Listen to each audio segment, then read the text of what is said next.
Blogger বইয়ের ফ্লসজ্জা। Hello guys, welcome back to my channel. Sorry দুদিন ধরে কোনো আপডেট দিতে পারিনি বন্ধুরা, তো তার জন্য সরি। আজকে আমার ফ্লসজ্জার সব ভিডিও তোমার সাথে শেয়ার করব, তো সঙ্গে থাকো আর দেখতে থাকো। আশা করি ভিডিওগুলো খুব ভালো লাগবে বন্ধু।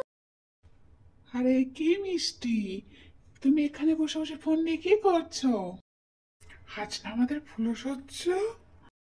তো ফ্লসজ্জাতে কি হয়েছে তুমি জানো? আমার ইউটিউবে সাবস্ক্রাইবার 150 হয়ে গেছে, আর কিছুদিন পর 200 হয়ে যাবে। তো তাদেরকে জানাতে হবে না আমি কি করছি না করছি। তো চলো এরপর আমি কটা দুঃখের রিলস বানাবো। কবি বন্ধন তোরা লিয়া, কবি বন্ধন তোরা লিয়া ও সাথী রে। চলো মিষ্টি, এসব বন্ধ করো, চলো ফুলসজ্জাটা সেরেই নেই। তুমি বাসার ঘরে আর আমার এই ওরা যায় না, তুমি আমার ঘরে হয়ে গেল আজ আমার ফুলসজ্জা।